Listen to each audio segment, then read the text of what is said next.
also, if they're rushing like that, I should have got them to the table quicker. That's on me. So, So I'm thinking, okay, what I would like to do is tell them, okay, certain things you need to do the night before.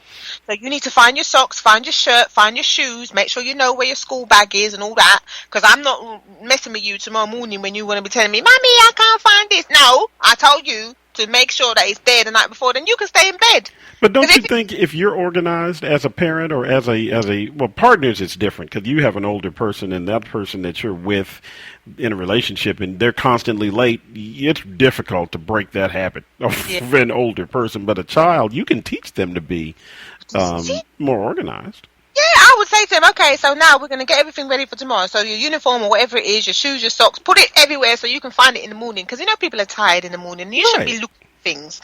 So if you get into that habit of getting it done the night before, then tomorrow morning, now I won't have to wake you up early because I'm thinking you're going to start messing about. Or, you can have the right amount of sleep because you were organized from the night before, and then you can just get up and get dressed in a normal fashion. You don't have to rush. Right.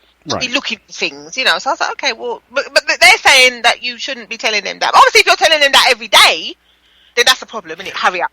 That's a lack of planning on the parent. So I'm with you. I agree with you. Yeah. But then number 5 was I'm on a diet. And I thought, well, yeah, you don't want, because if your child sees you obsessing about your weight and all that, that's not cool because it gives them, anxieties and paranoias in it. So I agree with that. Yeah, I was agreeing with that one. Okay, that's 1 out of 5. Okay. Yeah. Number 6 was we can't afford that. Now, I don't really want to be telling them we can't afford it, but what I do want to be telling them is, listen, you ain't going to get everything you want. Right. Obviously, I say it like that, depending on how much they've worked my last nerve. Because if they're constantly, begging for it, I want the toy. Look, one doesn't always get. And maybe I can afford it, but I just don't want you to have that today.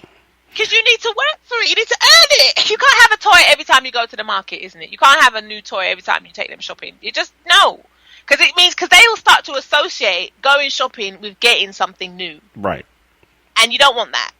Well, I agree with you on that. You see what I mean? It's like you don't want to start having a reinforced thing. Like, okay, every time we go shopping, I always get something. Because the one day that they don't get something, it's going to be a problem, isn't it? All hell breaks loose, and then you that's the fall out on the floor moment, and you've created it. Yeah, because you were always buying them something. Every time you take them to the supermarket, they know I can pick something. Again, you don't want them to start to associate one thing as always happening when you do something. So that was, I agree with that. Number 7 was don't talk to strangers. Well, that one, I'm sorry, I think you should tell your child that because you don't want them walking off with just anybody. Well, but what you said is what I was going to mention. There are 2 levels to that. That's don't go anywhere with a stranger. Yeah, explain it. But sometimes if you're lost, you've got to talk to somebody to find your way. Now, if a stranger comes up to you and, hey, little boy, want some candy? Or, hey, your mom is right over there. Come with me behind this building. All this type stuff. It's levels to this about talking to people. But then you'll make them afraid of people if you say, because they may not have met cousin Jonathan from Mississippi. Exactly. And he's like, I'm not talking to you, brother. You're right. You're a stranger. I don't know you. But so it's levels to that to me. Oh, God. Again, we need more time, people. Woo. 8 was be careful. Mm-hmm. Again, like you said, you have to explain it. It's a context thing. It depends what you want them to be careful about. Not just throw that into the air and be like, okay, be careful. They'll be like, okay, be careful about what, Ma? Number 9 was no dessert unless you finish your dinner. Well, first of all, in my family, we didn't have dessert every day. So, you're not going to tell them that because you know. Well, that's like a hollow thread in my world because I didn't. Okay, Mom, we don't have dessert. So, and the other part about it was, I think they mean if the child can see the ice cream or the big cake over there, and they won't eat their food because they want that. So no, you have to eat this first. And if you've got appetite for that, then you definitely have appetite for your dinner. You're supposed to eat your dinner first. Then maybe you get the dessert. Right, and I understand that, but that's in in that world that I didn't live in either, because exactly, we didn't really live in that world, did we? Some days dinner was like, hey, if you don't eat, you're hungry. That's it. So we get dessert. Exactly. And so there wasn't even a thought that I wouldn't eat all of it. Please, I'm hungry. I haven't eaten since. That's a luxury, isn't it? Dessert's the luxury. Dessert sometimes was a luxury on the weekend, Sunday only type thing. My God. Oh, and so, but I mean, so for, again, certain cultures, dinner meant that was the time that you ate, and then you ate what was put in front of you, and you didn't get to choose to eat cereal tonight instead of whatever. Yeah, some kids are very fussy. Number 10 was let me help. As in when your child is struggling to build a block tower or finish a puzzle or something. But they're saying you shouldn't jump in too soon. Because obviously you've got to let them find their feet and work things out on their own. Because that gives them a sense of accomplishment. It gives them a sense of, let me think on my own. I don't need you to tell me how to do it kind of thing. I have to try and work it out myself. You know. But and I can understand that. Yeah. I thought that was very funny, and I wanted to share that with today's show, because there was, oh my goodness, we could keep going, people. I have so many things I could have shared with you on today's show with this show topic, because it's been taking me down memory lane though. Has it been doing the same for you, Keros? Well, I'm not in memory lane. I'm always in that lane. It's not even a memory. I'm living that. every day. There is just so many things that, oh my goodness, we're sharing, and oh my God, wow, today's show, I mean, I don't understand though. I mean, you can tell me this, if you believe this, link 24, 7 easy ways to fix bad behavior. Do you believe that there's a way to fix bad behavior? Or is it just, no? Oh, well, but that's what we mentioned before. There's a way. Because you just have to have different ways to reach out to your children and to people. There are ways of fixing bad behavior in relationships. So you keep doing this, you keep saying it, and I'm sitting there thinking, hold on, there's some men out there who are going to get a mummy's boys complex, because imagine if you're being told by your girlfriend, you really need to sort that habit out. I had someone like that, and I realised, remember I've told you this, didn't I? He wanted a mother, he didn't want to admit it, but he did, because the behaviours, there was something that have you ever had a toddler, and you tell them, have you ever noticed, like, kids are obsessed with, like, plugs and stuff? I've looked after little toddlers before, and they're always wanting to touch, obviously the thing they shouldn't touch, but they want to go and put their fingers in the plug. I'm like, what's wrong with you kids? Why are you always want to go and touch things like that? So it's like that with him. He was sort of like, you would say to him, don't do something. You know, why did you do that? And then he would come and he would deliberately be trying to do it in your presence again, but as he's reaching to do it, he's looking at you like a child would do it. And I remember thinking, you really haven't grown up, because can I ask one thing? This is a grown man? He was a grown man. This is the thing. And I remember thinking, okay, because I say, for example, oh God, just off the top of my head, okay, years ago, we went to the gym. We went to the gym together, and we were working out, together. We were trying to find things to do together. And I remember telling him not to do something, because I said to him, you're going to be uncomfortable or something. Because that was it. We went to the gym, and then after going to the gym, he immediately wanted to go and get fast food. And I said to him, well, you're going to undo all the work that you've done in going to the gym to eat the fast food. But he was insistent. So I was all right, fine.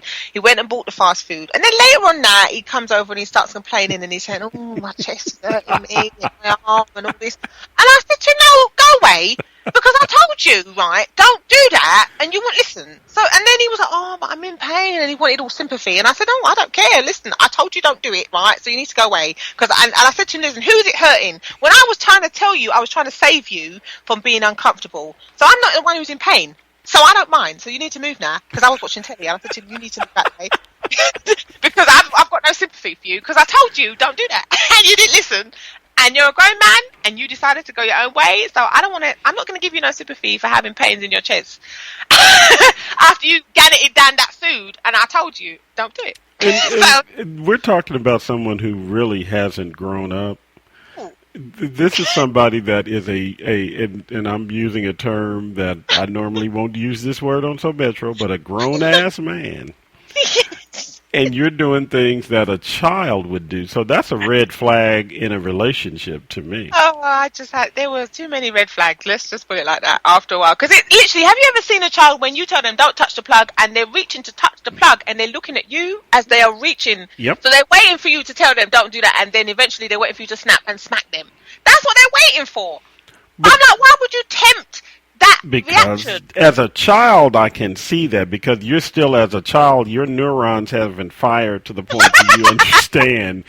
Just listen to my parent because they're bigger, not this big giant person who looks and feels like me is telling me to do something. Well, I don't know why he's telling me this, so I'm gonna keep trying to do it anyway. I'm just gonna look at him to make sure he's not looking at me while I'm doing it.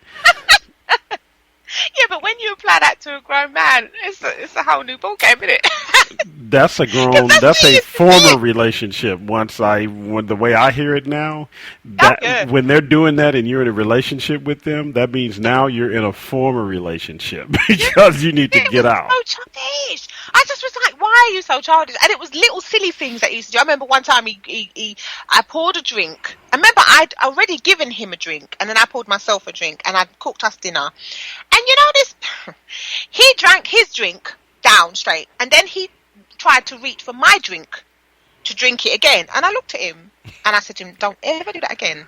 I said, because you see the fridge is over there. I told you can help yourself to a drink again. Obviously, I had served him the first drink, but I'm not going to keep getting up to serve him, because I already said if you want more, obviously, help yourself, it's in the fridge. I said to him, don't ever do that again. Because I just thought, you are so childish. And again, he had grabbed it and been looking at me as he grabbed it, like to say, I'm going to drink this. And I thought to myself, no, because you had one, and I told you that you can help yourself to more if you want to. But no, he didn't want to get up and do it for himself. He wanted to take mine to wind me up. Well, again, we need to have a whole show about that type person and about this, because I have multiple questions for you as to why you, and I'm not even going to ask you right now, because if I do, we'll go and we'll keep going, but we need to do a show on that, because that's a person who isn't balanced they're not mature. Let me put it that way. I won't say they're not balanced, but they're not mature. I'm not saying they're crazy. They're just not mature.